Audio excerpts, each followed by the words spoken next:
An NBA-style youth basketball league is drawing kids in and working to help them improve their lives.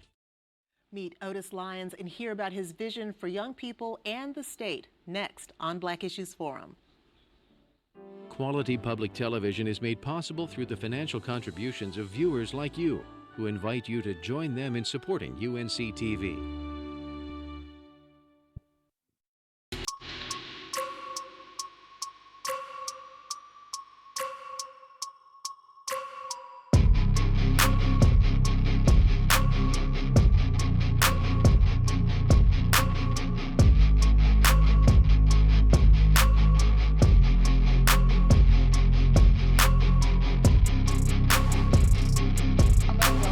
Issues Forum, I'm Deborah Holt-Noel.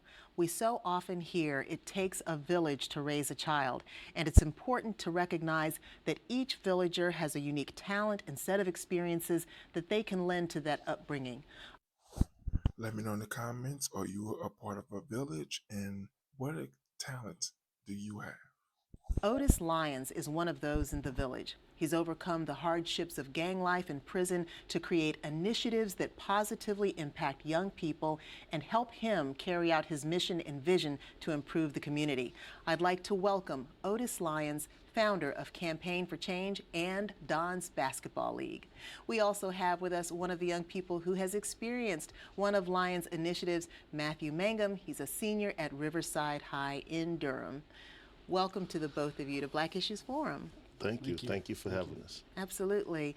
You know, Otis, one of the organizations that you created the organization that you created is Campaign for Change, and under that is Don's Basketball League. What is that? Well, Don's Basketball League is just a great opportunity to be able to connect with the impoverished community that we serve. For the last 13 years, Campaign for Change has been an anti-gang, anti-drug outreach organization. And using basketball as the hook, it just opened up a great opportunity for new possibilities for kids, and it's free to the kids on the two conditions that's mandatory. They have to do community service, and they have to take educational life skill classes. Tell me in the comments, what are you doing to better your community? Well, tell me a little bit about what this looks like. NBA style, what does that mean? Well, how is this distinct from, you know, other summer basketball camps? Well, what I wanted to establish is make it so attractive that kids would be dying and begging and crying to get in. Last year we had over 350 kids try out. So what we did, we added components that we knew other leagues didn't offer. Like we have our own league magazine. We have the commercial. You've seen a little bit of that. We do season trades. We have draft day. So there's a lot of other components that we offer. Halftime show that other leagues just don't offer. Well, it sounds like a lot of bells and whistles, but as you said, there's some meat behind it. And Matthew, you've actually played in the league? Yes, ma'am.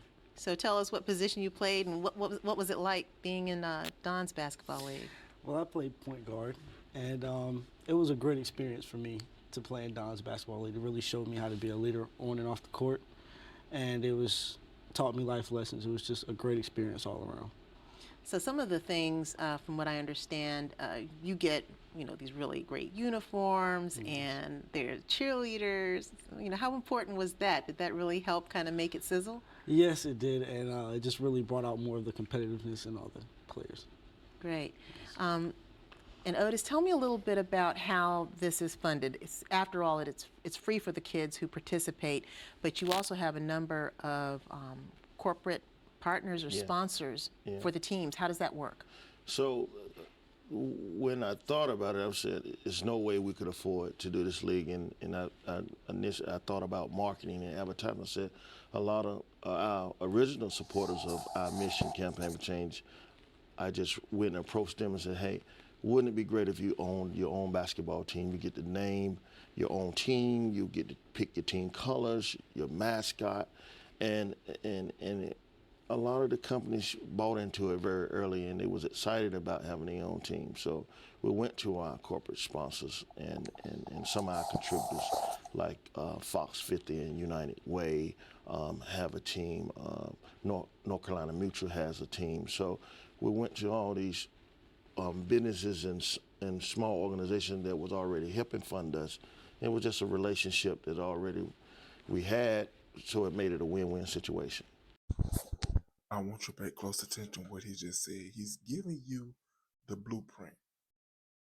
I want you to take the blueprint of what he's saying and match it with your ideas to create something that will help your community as well.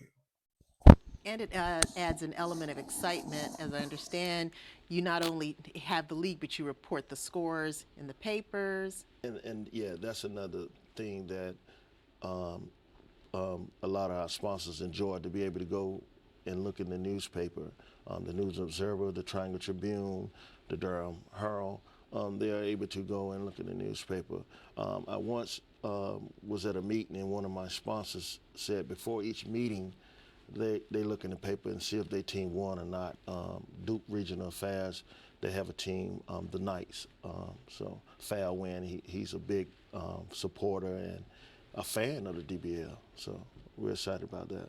Now, I know you said that there are workshops, there's community service component. How do you make kids participate in that component of the program? Well, we use basketball as a hook, but in the large scheme of things, it's basically like a boot camp. So it's mandatory. If you don't do your community service, which we have a community service director who regulate and make sure those things are done. If you don't show up for the workshops are always before the games are played. So we do a roll call at the workshop. If your name is not called at the workshop as present, you do not play in the game. If you're more than 5 minutes late, you will sit out at halftime. So we teach urgency. Being on time is very important. And what we try to bring to the table with these workshops is things that we know children that we serve lack. Morals, conflict resolution, things of that nature. 80% of the kids we serve are single parent mothers. So I like to put a lot of prominent African American men in front of them, whereas different positions, different walks of life, to teach them things about life. You talked a little bit about that target group. Tell me a little bit more. 80% of them come from single parent households, single mothers for the most part. Where are they located? When Campaign for Change of Birth, our central focus was the impoverished community, but there are impoverished communities throughout the city of Durham. But the specific demographics that we search is basically resides in mostly the Durham Housing Authority, what they consider call the projects. So you're talking about Oxford Manor, MacDougall Terrace, Liberty Street, Hoover Road. Those are the locations we normally go directly to recruit. And then since we're so popular, kids from all over, all walks of life also come and be a part of the Dons Basketball League. You know what I like the most about what he created? He created hope for these kids. He gives them something to look forward to other than, the basic activities that goes on in their area, which sometimes isn't always positive. Now, Matthew, tell me a little bit more about your experience with the league. Do you remember any of the workshops, anything that impressed you in particular? I do remember one of the workshops where a judge came in and she was just talking about, your decision making and how it can affect you like the next day in life. And she really, touched me, because she was talking about, being organized and not following behind your peers if they're doing something wrong, and just, being your own person and making the right decisions. And, she just really touched me. Wonderful. And being a senior at Riverside and having gone through the basketball league, did you get to play basketball at Riverside? Yes, I did. Actually, my first 3 years, I got cut, and my self-esteem was very low. And that summer, going into my senior year, is when I played in Don's basketball league, and it really brought my confidence back out and brought my self-esteem back up, and it showed me how to be a leader on and off the court. What kinds of things or what kind of people impressed you the most to help you kind of gain your self-confidence in order to, as I understand, you went back to Riverside and tried out again and got to play? Yes, ma'am. Coach Don really affected, my confidence level. He didn't only become a role model to me, but a father figure as well, because I come from a single parent home. And he just really showed me that, just because something is hard doesn't mean that you should give up, that you should just try harder. Fantastic. And you're going off to college? Yes, ma'am, Campbell University. Congratulations. Thank you. Congratulations. We talk about at-risk youth, and given the statistics, any young African-American male is, by virtue of his gender and race, at risk. Yes. So the programs that serve at-risk youth and so forth, you have some thoughts about those and the reason why you developed Campaign for Change and Don's Basketball League. Yeah, first of all, at-risk youth, I always try to educate corporate sponsors, supporters, communities, all kids are at risk, because you're dealing with drugs, the elements of drugs, the elements of gangs. Being an ex-gang leader myself, I had over 40 guys up under my umbrella.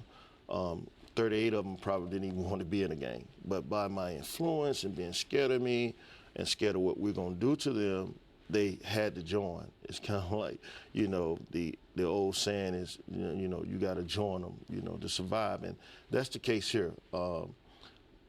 So all kids is at risk. I felt the need to create Campaign for Change because I seen a lack of resources coming in the communities that we serve. So one of the reasons why I wanted to create Campaign for Change is break those barriers, to make sure the resources that was finances and money that was being poured into these institutions reach the dire community, the core of the problem. Another reason why Campaign for Change was formed, to educate those communities on how to get access to those resources. You can't get access to resources that you don't even know exist, or you don't even know how to apply for them.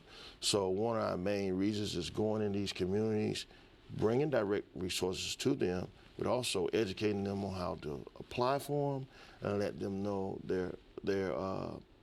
these resources exist. Why aren't the resources, the services, getting to the crux of the problem, as you say, getting to the people who need it the most? Well, that's a wonderful question that you just asked, and it's simple. It's a simple answer. A lot of these institutions and organizations got great programs, but they don't have people that has the courage or the knack to go into these places and resonate and relate to these dire needs, because it's out of fear too. When we go out in the community, Campaign for Change, in my crew, we be threatened, we be cussed out, we be, basically our lives be put on the line at times. So I can understand someone who's sitting behind the desk, a director of a big organization or big institution, not having the courage to go out there and directly speak to this particular demographic community. But in addition to courage, there's communication skills. Communication skills. You have to meet this community where they are. You have to talk their language. They kind of respect you if you come from where they come from. You have suffered their pain, their agony. So you're not just telling them, hey, this is what you should do. You can. How much courage do you have to create change in your community? I should say, I know. I've been there. I cried. I was neglected. I was abused. And that brings on a relationship of respect. And they know that You're not just out in the community trying to collect data, outcomes, and measurements. You're out in the community trying to really make a difference, and you're not counting heads. And for you, the interest in making a difference began a long time ago. But as we stated in the beginning, you began at an early age, crime, gangs, even prison. Exactly. Single parent mother. Unfortunately, my mother was on drugs. My father nowhere to be found. And I went out in society and I was mad. I was mad at God. I was wondering why my life had to be like this. And it took prison. They sent me to prison to punish me, but prison actually saved my life. I looked in the mirror in prison and said, you hold your destiny. You hold the outcome of your life. And that's what I teach these kids. It's you. I don't care what environment you were raised up in. Ultimately, it's your decision. You know what I got from that? He had to go through all of what he went through in order for him to save so many other lives. He, in a way, not only saved so many other lives, but he also created so many other families. And your decision the decision you make today will be your outcome tomorrow, and failure is not an option.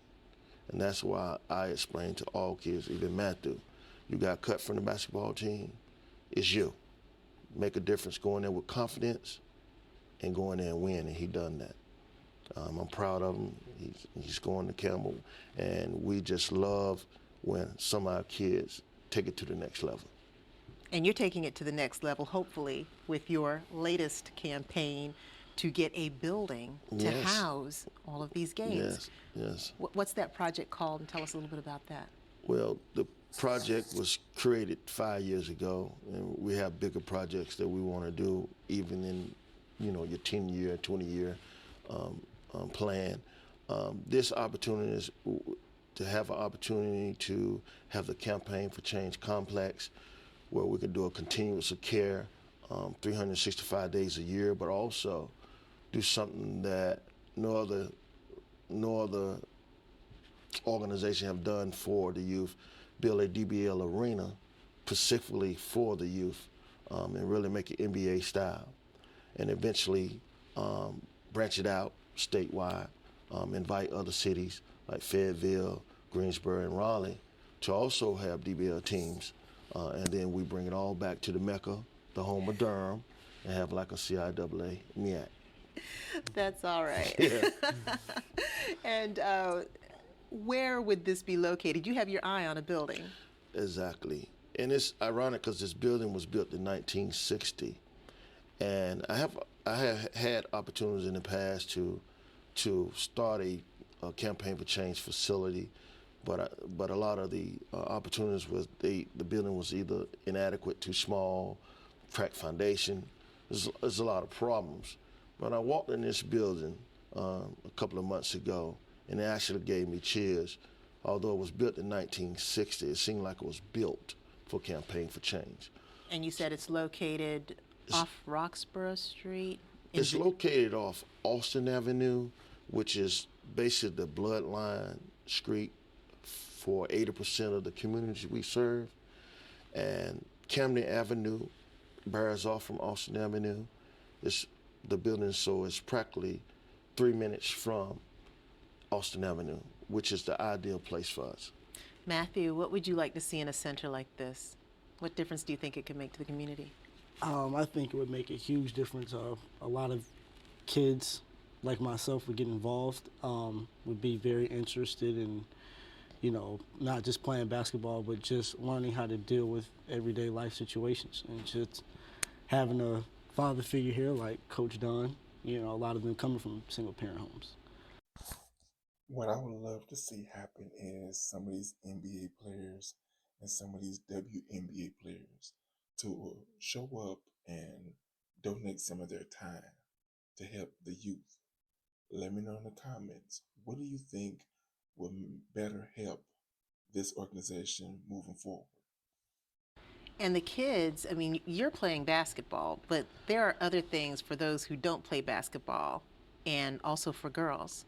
Tell me a little bit about what girls can do and other kids that aren't basketball inclined. Yeah, we have a variety of other components in the DBL, like the book club, the fan club, ball boys. And the fan club and the ball boys is mainly for kids that are not old enough to play. So we breed them into the system, basically. Cheerleaders, host. So we're always compiling on more and more components as we speak. We're actually developing a youth for change, where we're probably going to draft 50 kids total out of the DBL and let them be a part of Campaign for Change initiatives throughout the year, whether it's feeding families on Thanksgiving that we do, the Christmas initiative that we give back to the community by supplying kids toys, just a wealth of other initiatives that we have developed over the years in Campaign for Change. We want these kids to be involved.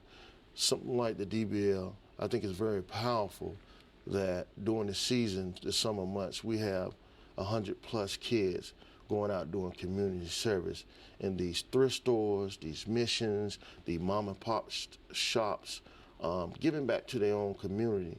I think that's very important, and I think kids learn that it's more than basketball and it's bigger than me. One of our taglines is, we're more than just basketball. And I would be remiss if I didn't say girls play basketball too. Girls play basketball too, and we actually on the map, or we will start a GDBL. We already got the format, the whole 9 yards laid out, but right now girls can play in the DBL. Unfortunately, when we have girls try out and they walk in the gym with 340 sweaty boys, they tend to not come back to the tryouts the next day. We did have one lady who stuck it out. She was actually on my team. I drafted her. She stuck it out and remained on the team throughout the season. But, you know, it's very intimidating for young ladies to walk in the gym and see 300 guys. So that's why we wanted to develop the GDBL. Well, you mentioned something important, the intimidation, but also the fact that this, where you practice and so forth, is located in a place, a part of Durham that some adults don't want to go into. So what are you planning to do to secure the building, to provide security for your events? Make them safe events. Yeah. It's amazing. We never had any incident during the DBL or the Campaign for Change programs, because we zero tolerance. First of all, we set the standards high. We had one fight, these and two little young basketball players. We had one fight.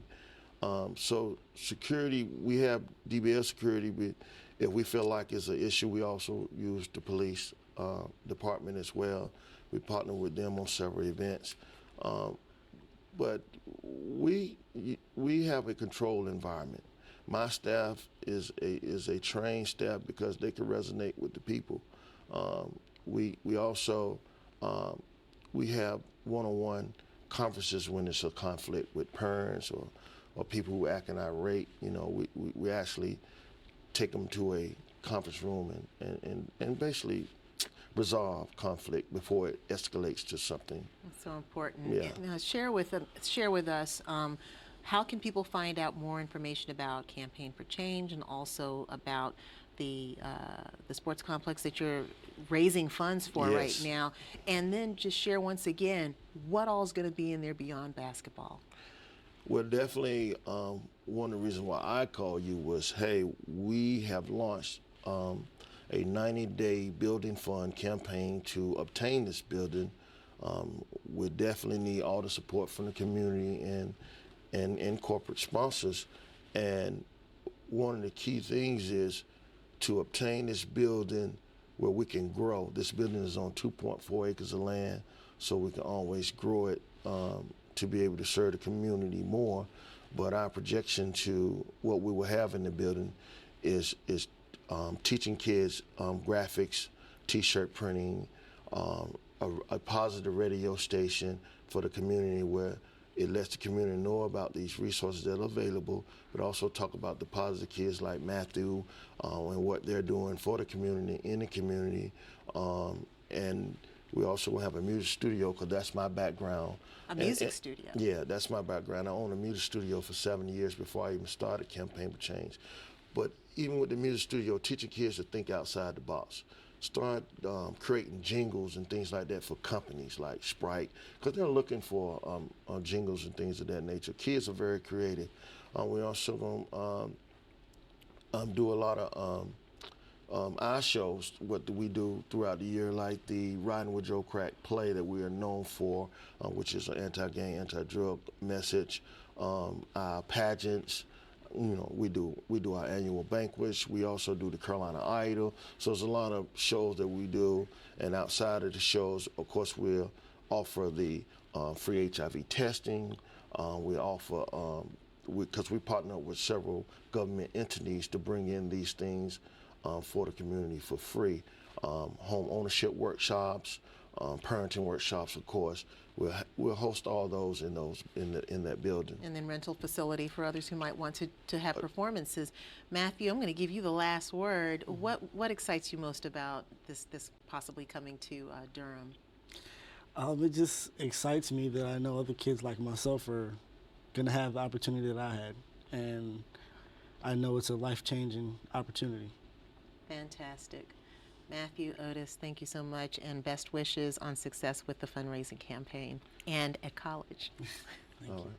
For more information about Campaign for Change, Don's Basketball League, or today's program, visit us online at As we can see, that man, Otis Lyons, if I'm not mistaken, when he get an idea for something, he follows through with it. Let me know in the comments. Are you just like him? Do you follow through with ideas that come into your mind? But as always, don't forget to like, follow, share, watch more videos, and subscribe to the channel.